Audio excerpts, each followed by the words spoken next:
o basicão do basicão.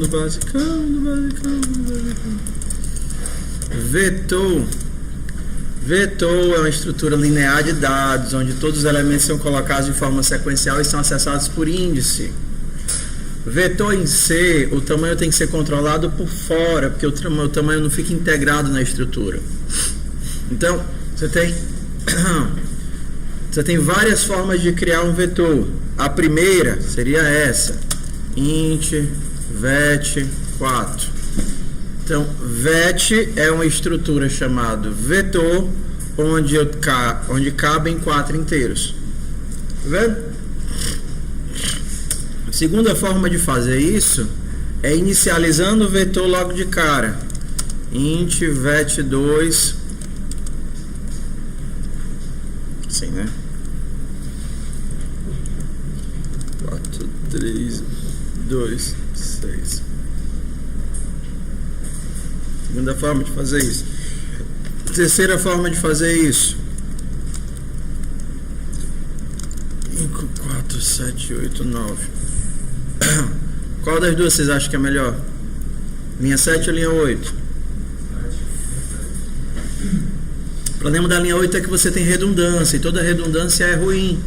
Porque se por acaso você mexer aqui e esquecer de alterar o tamanho, aí você vai ficar com lixo na última posição. Ou se por acaso você colocar uma informação a mais e por acaso não habilitar os ordens, você vai estar jogando informação fora do vetor. Então, esse caso aqui é mais inteligente do que o primeiro. Já que esse caso aqui é mais inteligente do primeiro, e eu preciso do size separado, size 3, você pode fazer na mão, né? Contar 1, 2, 3, 4, 5. Mas por acaso você for lá e mudar o teste, você já tem o que? Inconsistência de novo. Então, quando você inicializa o vetor na mão, uma forma de calcular automaticamente o tamanho, e a gente já fez isso umas 500 bilhões de vezes, é usando o operador de sizeof, que é tamanho em bytes. Então eu pergunto, qual é o tamanho em bytes do vetor 3? Aí ele vai dizer, ei, o tamanho em bytes do vetor 3 é 4 vezes 5, 20 bytes. Isso quer dizer que eu tenho 20 elementos? Não, para eu saber a quantidade de elementos, eu tenho que pegar o tamanho total e dividir pelo tamanho de um elemento. É um vetor de quê? Vetor de inteiros. O tamanho de um inteiro. Hã? O tamanho automaticamente pegar o tamanho do vetor 3. Porque aí não tem perigo de eu ter inconsistência, tipo alterar o vetor e esquecer de alterar o tamanho. Esse sizeof é uma propriedade da linguagem. É um operador da linguagem. Então, se eu mandasse imprimir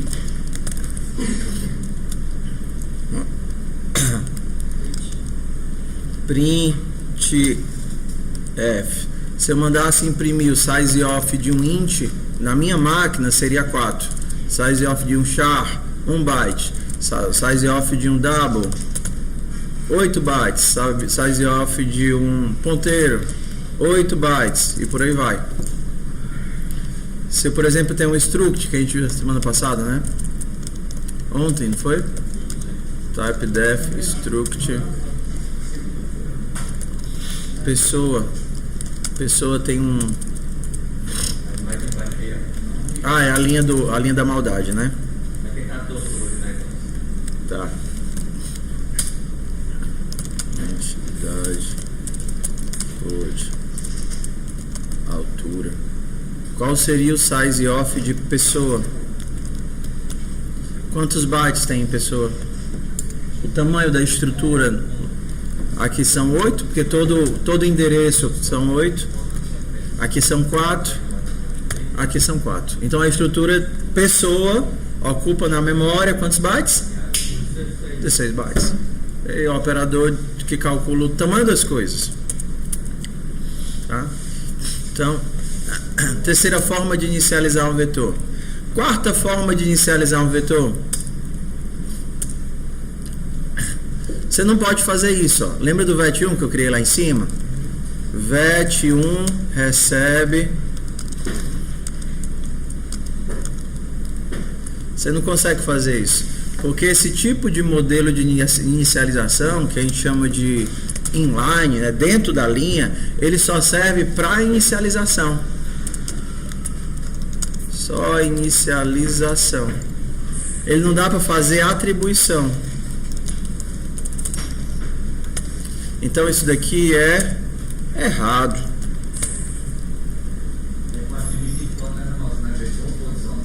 Exato. Então eu teria que fazer um laço.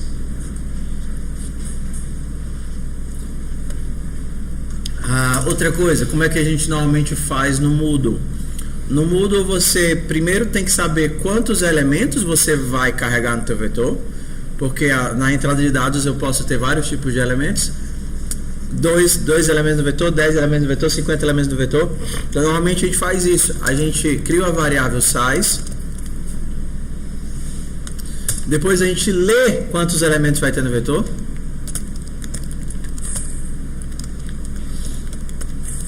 Depois que a gente sabe quantos elementos vai ter no vetor, aí sim a gente cria o vetor.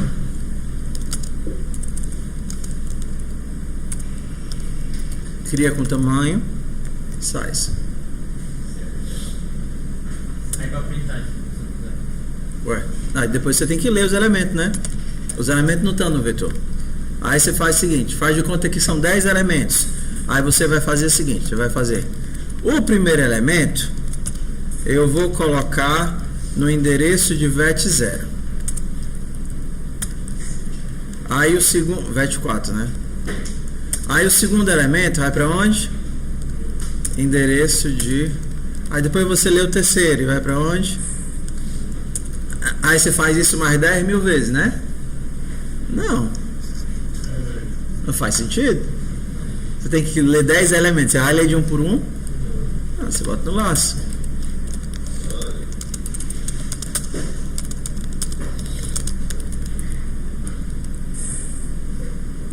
Na posição e aí eu quero imprimir o meu vetor, eu vou fazer a mesma coisa. Você quer imprimir, você vai fazer assim, né? Printf, eu tenho 10 elementos para imprimir, eu vou imprimir o primeiro, vet4 na posição 0. Aí você diz, beleza, falta só 9, passo a passo. Aí você vai lá e imprime o segundo, só faltam 8. Aí você vai lá e imprime o terceiro. E terror. Aí você, falta só mais 6. Ela, professor, 1 hora eu termino, eu sei. Ok, 1 hora eu termino. O que importa é que esteja certo. Tá? Isso não faz sentido. Então, já que você pode passear pelo teu vetor com laço, você vai mandar imprimir quem? Printf, %d, vet e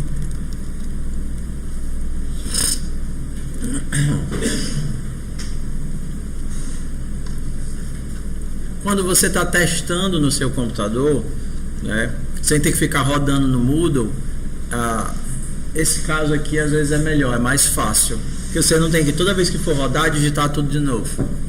Já tem como deixar a entrada aí e ir só testando e rodando. Quando você está fazendo do Moodle, aí você tem que usar esse modelo para ler todos os valores, guardar todos os valores, processar os valores e imprimir os valores. O que mais vocês não conseguem entender ou têm dificuldade? Porque esse daqui lê, esse daqui mostra o vetor. Só pode fazer uma coisa. Não. Se eu quisesse, eu poderia ler e mostrar aquilo que eu acabei de ler, né? Mas normalmente você não faz assim, porque você vai ter que processar os dados, sei lá, procurar o maior, procurar o menor e não sei o que. Então você vai ter que fazer uma série de operações. Se você puder botar tudo no mesmo for, tudo bem.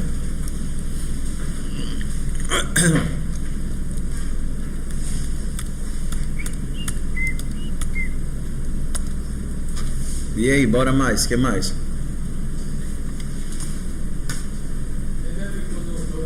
Basicamente assim, eu tenho uma função entre aspas para retornar um vetor. Funções não retornam vetores. Ela só tem como imprimir vetor, né? Funções não retornam vetores. Uma limitação do C. Você não pode ter uma função que faz isso. Int, uma função que retorna um vetor. Um tipo vetor de... Ixi, Maria, a linha do mal. Você não pode ter uma função em C que retorna um vetor de inteiros. Não, mas tem como ter uma função que imprime um vetor para você? Sim. Ó, uma função dessa, onde você tem um vetor e quer um novo vetor com os pares. Você não pode fazer isso em C. C não cria e retorna vetor por cópia. Ok? Então isso daqui você não consegue fazer. Mas professor, se eu quiser só os pares, aí você teria que fazer algo como pegar pares. Você ia ler esse vetor aqui e ia preencher um vetor de pares. Então, no C, se você quer vetores, você tem que criá-los assim, fora das funções e preencher. Ó. Então eu teria um vetor normal e eu, usando esse vetor, eu colocaria nesse daqui apenas os pares. Eu não consigo retornar vetores em C. Pelo menos não agora. No final do semestre a gente consegue. Professor, ensine logo, não, né? Porque são modelos diferentes. É a alocação dinâmica. Bora lá, o que mais? Mostrar um vetor dentro da função. Mostrar o vetor dentro da função seria só fazer o for e dar o print. Eu não tenho tamanho, eu não tenho vetor.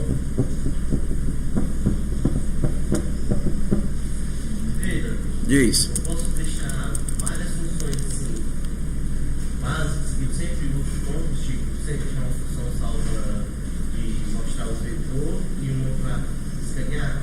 Pode. Deixar sempre ponto? Pode. Mas você tem que saber fazer. Não, porque às vezes a pessoa diz assim, eu vou fazer uma vez, eu não quero nunca mais pensar nisso na minha vida, não sei mais nem o que é que ela faz. Ok. Principalmente em FUP, é importante sempre refazer.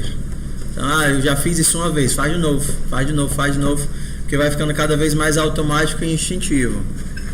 Então, depois, a primeira vez você vai levar 2 minutos para fazer, depois você leva 15 segundos. Ok? Que mais? Bora lá. Hora das dúvidas e dívidas. Não?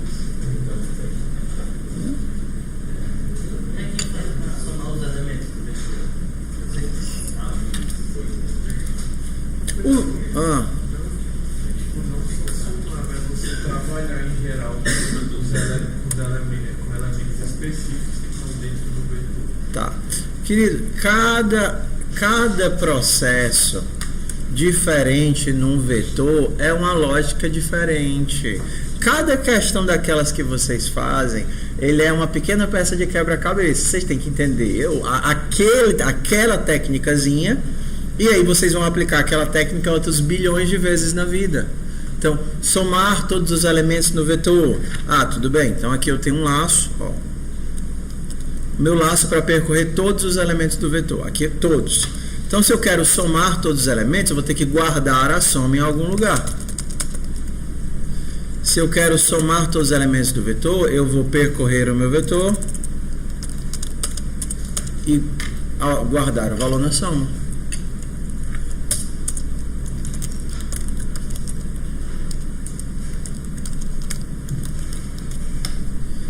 Eu quero saber... Eu estou escrevendo alguma coisa errada? Tá. Eu quero saber quantas vezes o zero aparece no vetor. Ao invés de somar, aí eu vou precisar de um contador. Quantas vezes o zero aparece. Se é o zero, eu preciso de um teste. Se vet i for igual a 0. Conte 0, mais.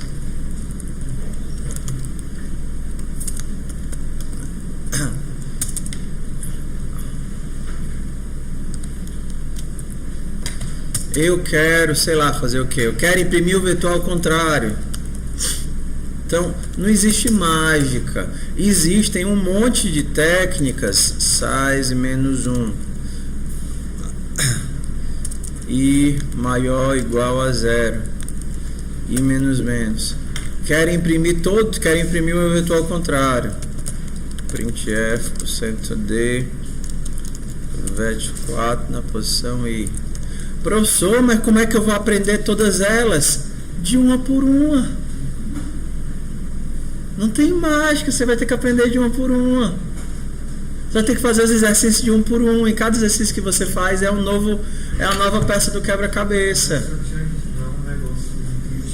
Não é intuitivo. Pessoal, linguagem. Existe um... Assim, eu sou contra essa linha de pensamento. Mas tem gente que acha que crianças aprendem linguagem e escrita por instinto. Ler e escrever como se fosse uma coisa instintiva. Não, bota o livrinho na cara dela, ela vai ficar olhando para aquilo dali e vai aprender. Não é assim. Linguagem é uma coisa antinatural. Linguagem é uma construção social necessária, ok? Que a gente insiste que as crianças aprendam porque a gente entende o valor dela. Isso daqui é uma construção anti-instintiva. Você vai ter que aprender cada uma dessas técnicas de uma por uma, na marra, no raciocínio, no quebra-cabeça. Não ficar olhando aquela primeira sensação de estranheza, como quem diz, que diabo é isso? E aí você vai absorvendo isso, porque você só consegue pensar na linguagem depois que você absorve as estruturas básicas da linguagem. Absorvidas as estruturas básicas, que são um punhado, não são infinitas. Então, se eu fosse catalogar com vetores, a gente teria umas 10 técnicas diferentes aqui, ó. Só que a gente já tem, olha as bestas aqui, ó. Só que a gente já tem soma, a gente já tem contagem, a gente já tem percorrimento, a gente teria filtragem, a gente teria aqui umas 10 técnicas diferentes, aquela técnicazinha do booleano de ficar mostrando no final ou não. A gente teria aquela de filtragem, de a partir de um vetor criar outro. Depois que você pega o jeito com essas 10, aí você consegue escrever qualquer coisa, porque é só um quebra-cabeça de usar as peças de forma diferente. Uma hora você vai botar o if no canto, outra hora você vai botar no outro, outra hora o const está no canto, outra hora o const está no outro. Uma hora o booleano está no canto, uma hora o booleano está no outro. Mas é linguagem. Depois que você pega a estrutura da linguagem, é só articular a estrutura da linguagem. Agora o que não dá é para querer aprender olhando. Não dá, isso não é natural, isso não é instintivo, isso é construído. E se torna tão trivial quanto os ifs e elses que vocês achavam que eram quebra-cabeça no começo do semestre. Meu Deus, 2 palavras em inglês com um monte de coisa no meio, isso não é de Deus. A gente viu que era mais fácil. A gente viu hoje que era mais fácil. Mas é ridículo, é legível. Depois que você entende a estrutura, isso se torna legível. A questão é que é que eu vejo, quando você já vem com um raciocínio deficitário lá dos ifs e elses e condicionais, e aí você começa a misturar tudo junto aqui, if, contador, for, laço, controle, incremento, tudo junto, aí fica muito difícil. Por exemplo, quem foi que já tirou carteira de motorista aqui? Ok? Dirigir um carro é difícil?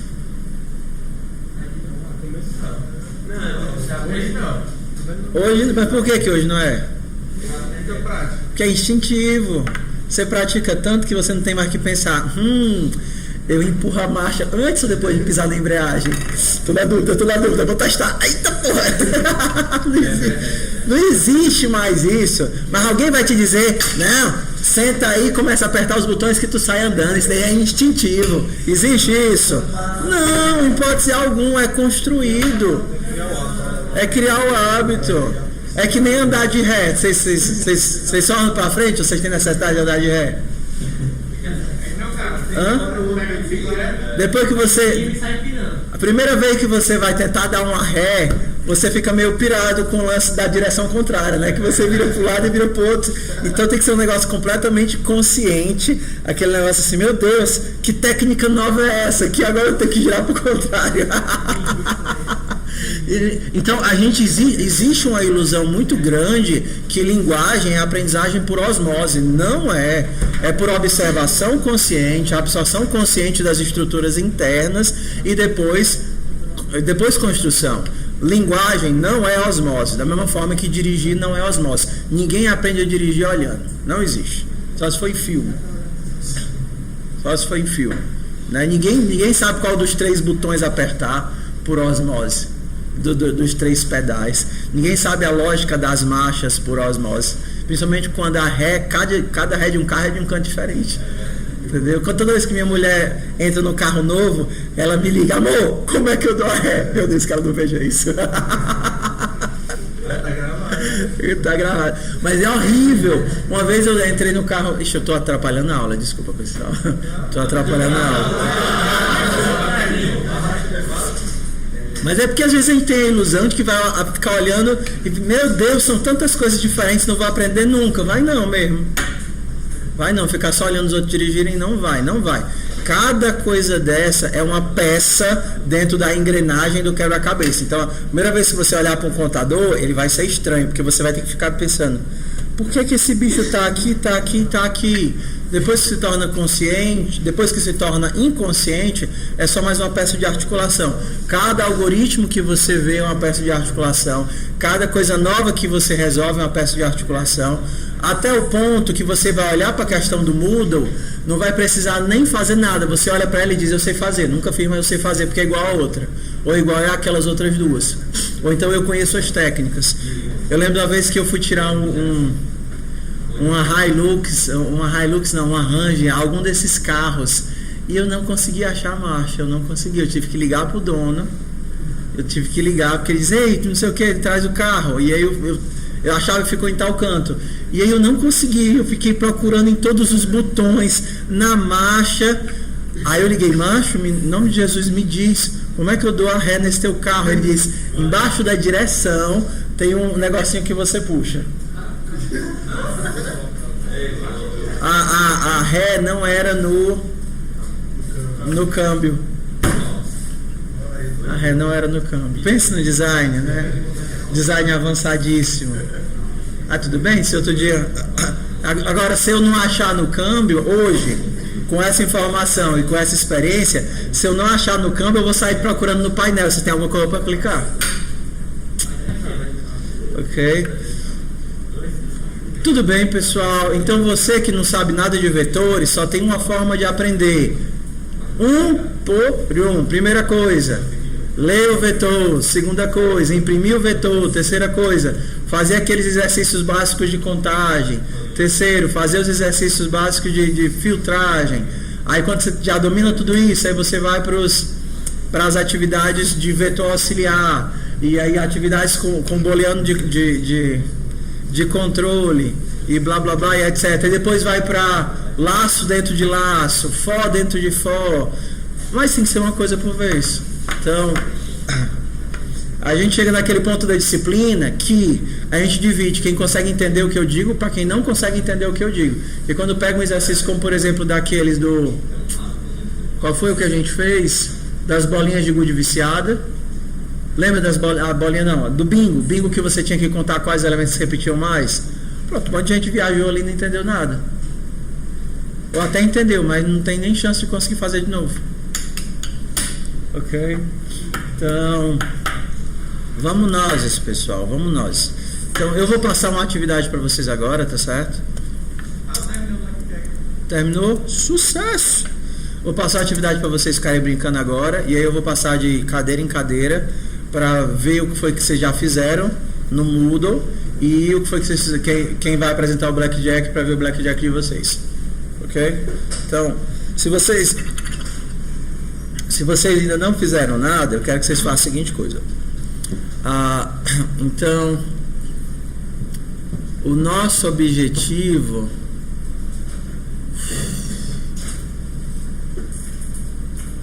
é o seguinte. Ok.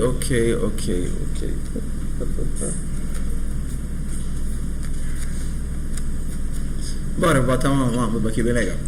Então, o cara tinha uma coleção de figurinhas, tá certo? Aquelas de álbumzinho de figurinhas. Então, ele tinha várias figurinhas repetidas. Às vezes ele tinha 5 de uma figura, 6 de outra, 7 de outra. Então, primeiro dado é quantas figurinhas ele tem, tá certo? Sei lá, 5 figurinhas.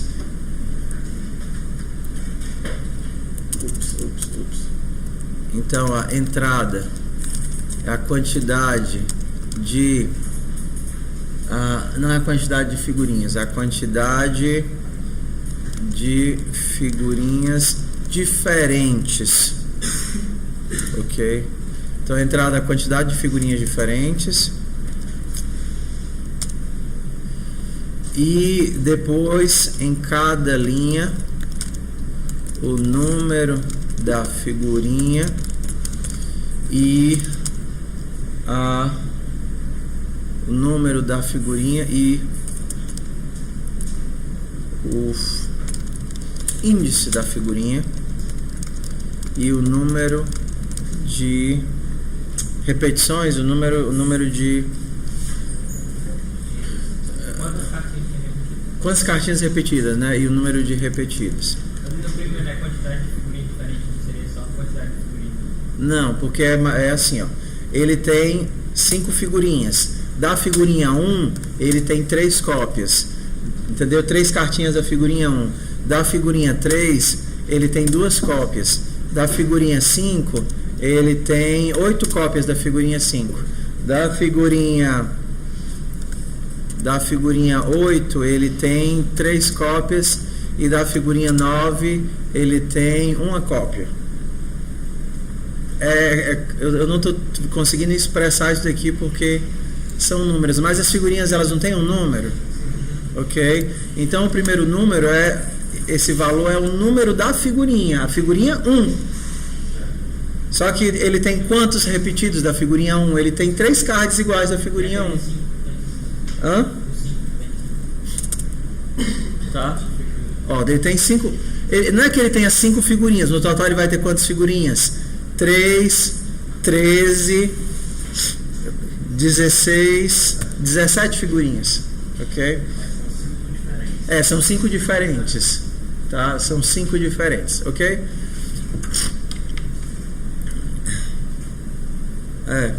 Então vai ficar assim mesmo. O ruim é que são 2 números, dá uma confundida na gente, né? Mas esse daqui é o índice da figurinha e esse daqui é a quantidade de repetidos que ele tem. Vamos lá. A primeira coisa que você tem que entender é a entrada. Você entendeu a entrada? Tá, tudo bem. Então é como se ele tivesse assim, ó. Ele tivesse a figurinha 1 3 vezes. A figurinha 3... Não, primeiro eu vou digitar quantas vezes eu tenho figurinha. Quantas figurinhas repetidas eu tenho? Como é que eu vou saber antes de saber? Não, você já está catalogado nos bolinhos. Você está catalogado... está catalogado nos bolinhos. Então quando você pegar a figurinha 1, você tem 3 cópias dela. A figurinha 3... você tem 2 cópias dela, 2 cards. Você tem 8 cards iguais do número 5. Você tem 3 cards iguais do número 8. E você tem só 1 card do número 9. Ok? O da esquerda é o código da figurinha e o da direita é quantas vezes ele se repete. Tá? Então, aqui a gente poderia fazer um vetor de structs, né? Type def struct nosso card se é um int índice e um int quantidade.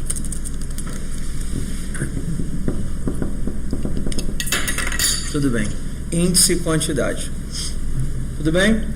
Então aqui a gente tem que ler os dados, ou seja, vai carregar um vetor de cards e aí vocês vão responder várias coisas, tipo quantas figurinhas no total? Seria fazer o quê? Somar todos esses caras aqui. quais figurinhas ele não tem? Nenhum exemplar. Ué, então se as minhas figurinhas é de 0 a 10, você tem que de 0 a 10 verificar quais estão faltando aqui, né? Ó, tá faltando 0. Não, procura o 0. Achou o 0 aqui? Não, não achei o 0. Procura o 1. Achou o 1? Achei o 1. Procura o 3. Achou o 3? Achei o 3. Hã? Não, você pode só percorrer de 0 a 10, nenhum exemplar. De 0 a 10. Que você tem um vetor de duplas. Nosso objetivo aqui é trabalhar structs. Então, de 0 a 10, aí você vai procurar pelo número da figurinha. Tem alguma figurinha com número 0? Não. Tem alguma figurinha com índice 1? Tem. Tem alguma figurinha com índice 2? Não. E você vai dizer quais as figurinhas ele não tem. Outras coisas legais de dizer seria qual figurinha é a mais repetida. Dá só uma esclarecida para mim. O que é essa parte de struct? Tá, tudo bem. Vamos fazer o seguinte. Pessoa, tá? Você tem que ler os dados das pessoas. Então, teus dados são assim. Você tem 4 pessoas no teu para processar. Você vai ter o nome, a idade dela e o tamanho.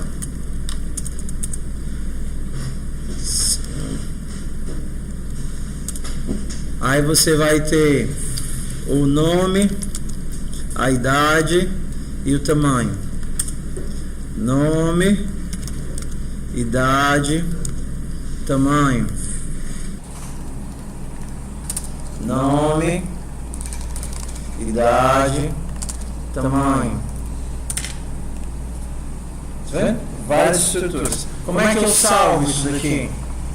Qual é a estrutura? Em que entidade eu vou salvar isso daqui? Você faz o seguinte. Isso daqui não é um texto? Você pode fazer um vetor de palavras. Mas você também vai precisar de um vetor de nomes. Você também vai precisar de um vetor de idades. Mas você também vai precisar de um vetor de alturas. Quer dizer que se eu tiver mais... Se além desses 3 eu também tiver RG, CPF, eu vou ter 500 vetores dentro do meu código? Isso faz sentido? Trabalhar com 500 índices diferentes? Faz. Então, uma forma de fazer isso é pegar e agrupar todos os meus dados. Então, ao invés de eu ter um vetor de nomes, de idades, de alturas, eu posso ter um vetor de pessoas. Mas para isso eu tenho que criar o tipo pessoa. Que o computador não sabe o que é uma pessoa. Ele sabe que é um inteiro. Então eu tenho que dizer para ele, olha, querido, uma pessoa, ela é composta de um nome, uma idade e uma altura. Isso. Porque o nome não é uma letra. O nome não é uma letra. O meu nome não é D. Um char ele guarda uma letra. Então, acho que já estava passando da hora da gente ver strings, né? Então, semana que vem é strings. Eu fico segurando tanto que dá strings para solidificar vetores. Porque se sabe vetores, string é trivial. Aí se não sabe vetores, vai só jogar mais coisa em cima do mesmo. Então, semana que vem é strings, não dá mais para ficar enrolando. Então, sempre vai ser type def struct e o nome da struct aqui no finalzinho.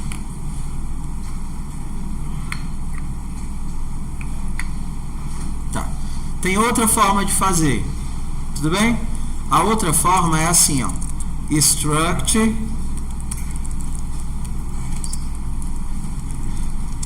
pessoa. Qual é a desvantagem de fazer isso?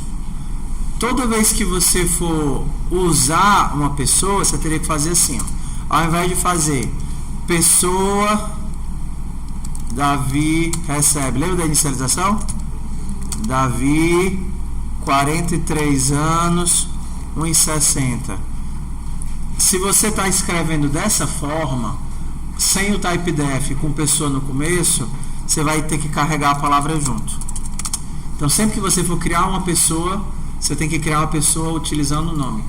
Struct pessoa. Aí, se eu for criar um vetor de pessoas, eu teria que fazer assim. O meu vetor é um vetor de struct pessoa vetor. Entendeu? Aí a palavra ela vira agregada. Para onde essa vai, essa tem que ir junto. Não, porque quando for printar você trabalha diretamente com vetor, né? Printf, %s, %d, %d. Aí eu teria vetor na posição i, sei lá, que eu estou dentro do for, né? Vetor na posição i, só que eu tenho que desempacotar os dados agora. Eu tenho que imprimir o nome, tenho que imprimir, quem mais? A idade, tenho que imprimir a altura. Então, a struct, ela é um pacotinho. Você monta o pacotinho com os dados dentro. Mas você não opera com o pacote. Quando você vai no mercantil e compra pão, quando chega em casa você come com pacote tudo? Não. O que é que você tem que fazer? Tirar o pão do pacote. A mesma coisa. Quando você vai lidar com a struct, quando você vai imprimir, por exemplo, você não imprime a struct, você não come o pacote. Esse pão está tão gostoso que eu vou começar pelo pacote. Isso não existe. Eu tenho que desempacotar as coisas. E desempacotar é acessar os dados. Você imprime o nome, você imprime a idade, você imprime a altura. O nome, a idade, a altura. Então, para não ter que fazer isso, a gente pode... Outra forma que eu poderia fazer seria assim, ó, que aí é separando, né, dando split já, passando a matéria toda. Typedef, ele é um renomeador de tipos. Então, sabe os tipos? Int, float, char, struct, etc. Você pode mudar o nome deles. Eu não quero mais usar o int, não. Int é feio. Porque int me lembra intriga. E eu não gosto de intriga. Então, a partir de agora, eu vou chamar os ints de inteirão. Ok? Será que é assim ou é ao contrário? Fiquei na dúvida agora. Não, é assim mesmo. Inteirão. Então, a partir de agora, ao invés de fazer int i, você vai fazer o quê? Inteirão. Agora é só inteirão. Só inteiro stylish. Entendeu? Inteirão stylish. Não sei nem como é que se escreve stylish. Stylish. Inteirão stylish. Mas o que diabo é esse inteirão stylish no final das contas? É um int. Eu só mudei ele de nome.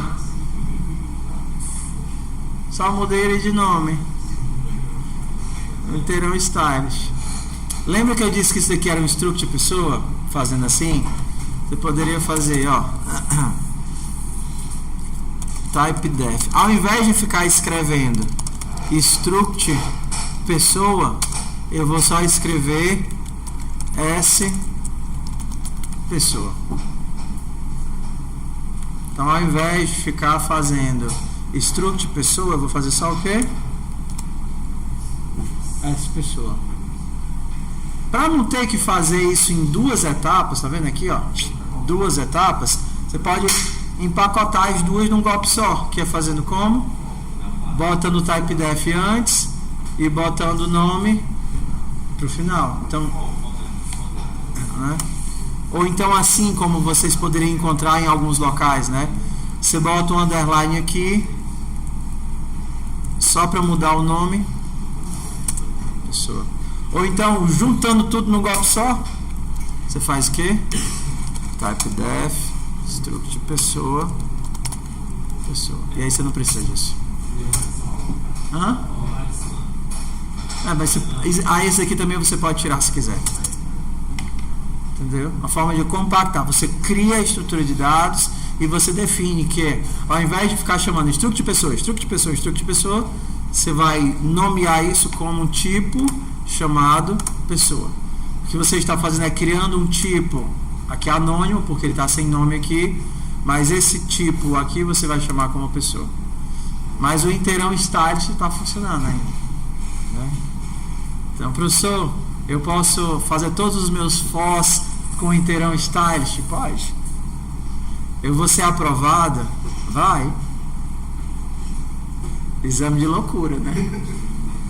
No exame de... Qual é o nome daquele exame que a gente faz no Detran?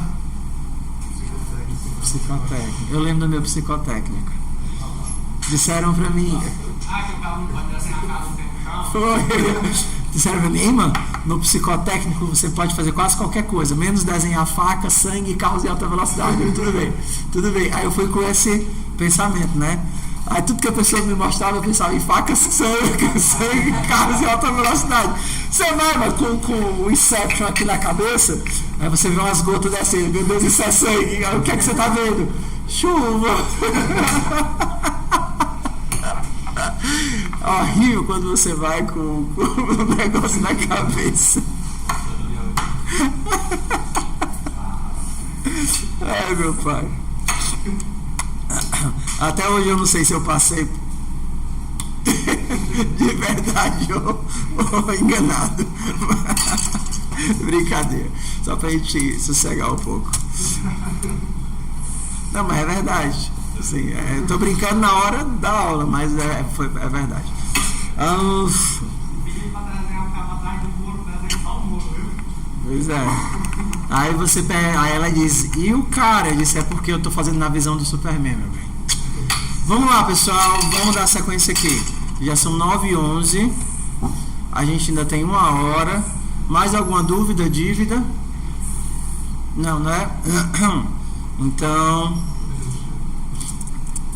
vocês podem utilizar aquele código daquela aula como referência, tá certo?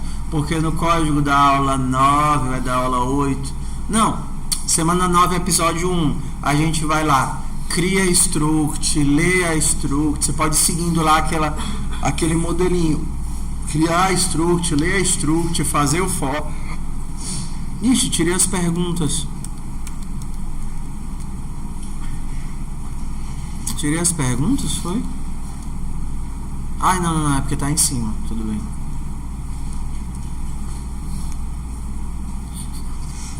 Ctrl Y.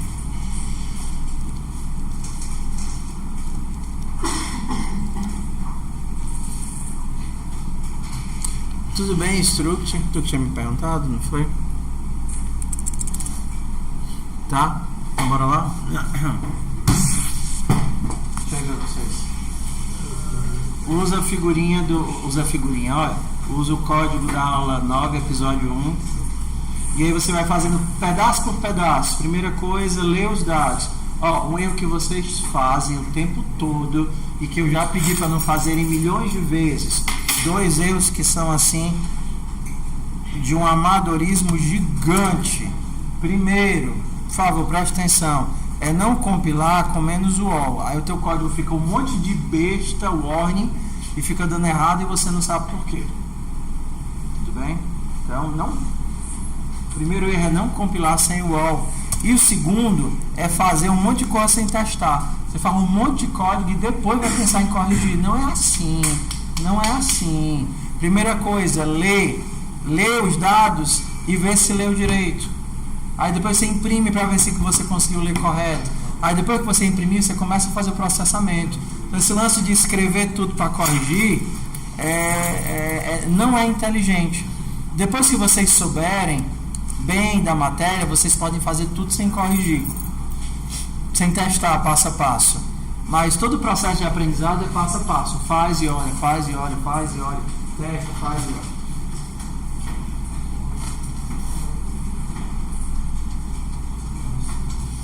Vou pegar água, pessoal, vocês vão pegar nessa.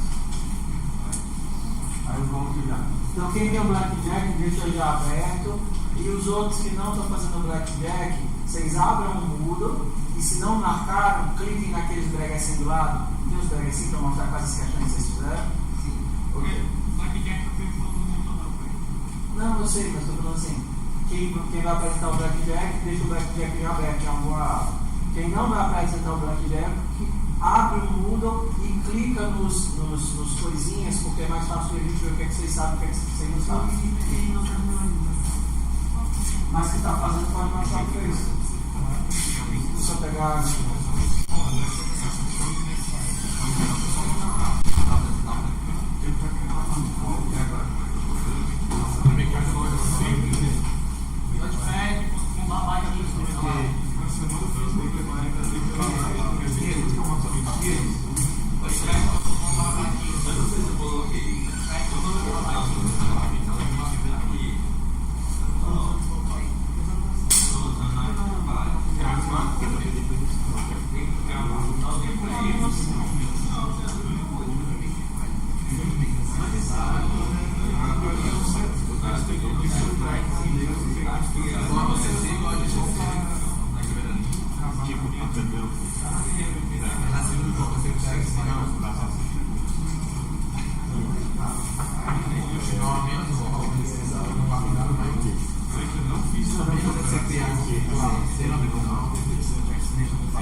Fazer o seguinte, ó. Eu vou fazer a chamada, vou liberar vocês para vocês irem lá pro evento que está tendo de exposição do pessoal de engenharia da computação, de projetos, palestras, protótipos, etc.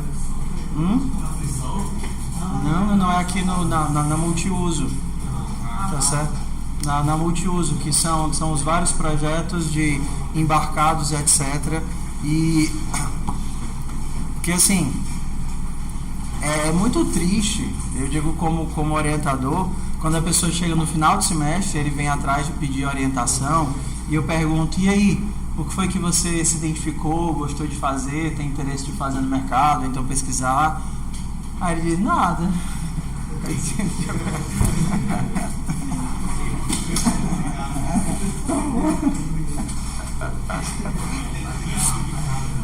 Mas assim, e das pesquisas, dos projetos que você vê os professores fazendo e tal, qual que desperta interesse em você? Professor, eu não sei de nada, eu nunca vi projeto nenhum, eu não sei de nada. Aí eu pergunto, e na semana universitária, professor, eu nunca vi, no ITISC, eu nunca vi. Aí ele diz, professor, você tem algum projeto ou ideia para eu fazer no meu TCC? Eu disse, eu não, eu tenho não, vá atrás de outro orientador. Então, queridos, poder participar desse tipo de evento é uma oportunidade muito interessante para a gente perceber o que é que está sendo feito no campus. Aí, professor, eu ainda estou no primeiro semestre, quanto mais cedo você amarrar o seu jumentinho, né, mais fácil você vai poder seguir carreira ou então mudar de ideia. Você começa num grupo, numa pesquisa, num projeto. E outra coisa, foi-se o tempo em que a gente tinha bolsas assim soltas, disponíveis facilmente, que você, eu quero uma bolsa. Hoje você tem que começar no projeto, trabalhar um tempo como voluntário, mostrar que tem interesse e aí você ganha uma bolsa. Então, se você encontra uma coisa que você acha legal, já é mais fácil de começar a conversar com o orientador e de testar, tá certo? Então, eu realmente acho que é muito, muito relevante. Queria que vocês fossem lá. Acabei de receber a mensagem, está tendo uma palestra agora. Aí a gente fica com a apresentação para outra hora. Foi mal. Se vocês ficarem depois do almoço, se vocês ficarem no almoço, tem monitoria, mas no começo da tarde eu estou aqui. Se vocês quiserem mostrar o Blackjack para mim, aí eu vejo e ajudo o tiro duplo. Hã? Tudo bem. Então os outros eu já vou fazer chamada e já podem ir, tá? O pessoal que ia mostrar as coisas do mundo.